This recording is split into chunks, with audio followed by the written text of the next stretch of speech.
रीना बेटी, कल तेरी बहन नैना के लिए रिश्ता देखने लोग आ रहे हैं। खबरदार, अगर तेरी वजह से रिश्ता टूटा तो मुझसे बुरा कोई नहीं होगा। सुबह होते ही तू अपनी सहेली के घर चली जाना। माँ, मैं क्यों जाऊं?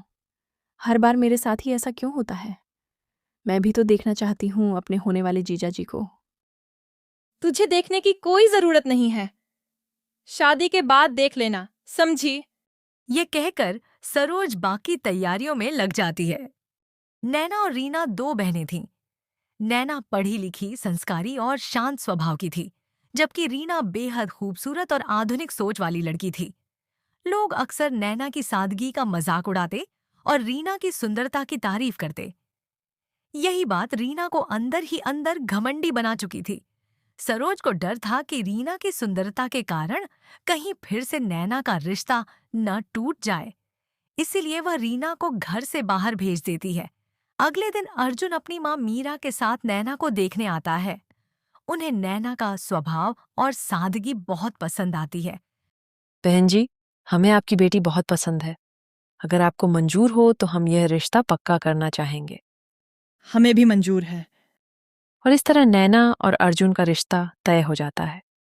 सरोज जल्दबाजी में सगाई और शादी दोनों जल्दी कर देती है। शादी के बाद नैना अपने ससुराल में सबका दिल जीत लेती है।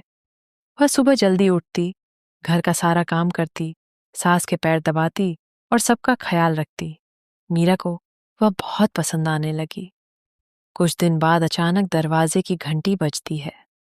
नैना दरवाजा खोलती है तो सामने रीना खड़ी होती है। नैना खुशी से उसे गले लगा लेती है। दीदी, मैं कुछ दिन आपके पास रहना चाहती हूँ।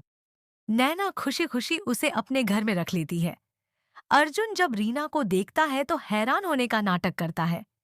सच तो यह था कि शादी के कुछ समय बाद से ही अर्जुन और रीना की फोन पर बातें शुरू हो चुकी थीं। दोनों के बीच नजदीकियां बढ़ने लगी थीं। रात रात भर दोनों बातें करते। नैना सब समझने लगी थी, पर चुप रहती। एक रात नैना की नींद खुली तो अर्जुन बिस्तर पर नहीं था। वह उसे ढूंढते ढूंढते रीना के कमरे के पास पहुंची। अंदर से हंसी और धीमी आवाजें आ रही थीं। खिड़की से झांककर उसने जो देखा, उससे उसका दिल टूट गया। अर्जुन और रीना एक दूसरे के बहुत करीब थे। ये क्या कर रहे हो तुम दोनों? मैंने तुम्हारी कौन सी कमी छोड़ी थी अर्जुन? अर्जुन और रीना चौंक गए। रीना बोली, अच्छा हुआ दीदी, तुम्हें सच पता चल गया। जिंदगी भर मुझे तुम्हारी वजह से समझौता करना पड़ा। आज मुझे जो चाहिए मैं लेकर रहूंगी। नैना ने गुस्से में रीना को थप्पड़ मार दिया। निकल जाओ मेरे घर से। तभी मीरा भी वहां आ गई। सब समझते देर न लगी। अगर अर्जुन ने फैसला कर लिया है कि वह रीना के साथ रहना चाहता है, तो मेरी एक शर्त है। 1 हफ्ते तक रीना इस घर की सारी जिम्मेदारी संभालेगी, तब फैसला होगा। रीना ने चुनौती स्वीकार कर ली। अगले दिन सुबह 5 बजे से ही मीरा ने उसे जगा दिया। नाश्ता बनाओ, सफाई करो, कपड़े धो, खाना बनाओ। 2 दिन में ही रीना की हालत खराब हो गई। उसे समझ आने लगा कि बहू बनना और सिर्फ खूबसूरत होना अलग बात है। तीसरे दिन रात को वह अपना सामान लेकर चुपचाप घर से भाग गई। जब अपने मायके पहुंची तो वहां भी दरवाजा बंद मिला। सरोज ने कहा, जिस बहन का घर उजाड़ने चली थी, अब उसी घर की दहलीज पर मत आना। रीना की हालत सचमुच ना घर की ना घाट की जैसी हो गई। उधर अर्जुन को अपनी गलती का एहसास हुआ। वह नैना के सामने हाथ जोड़कर खड़ा हो गया। मुझे माफ कर दो नैना, मुझसे बहुत बड़ी गलती हो गई। नैना ने कहा। माफ तो मैं अभी नहीं कर सकती, पर कोशिश जरूर करूंगी।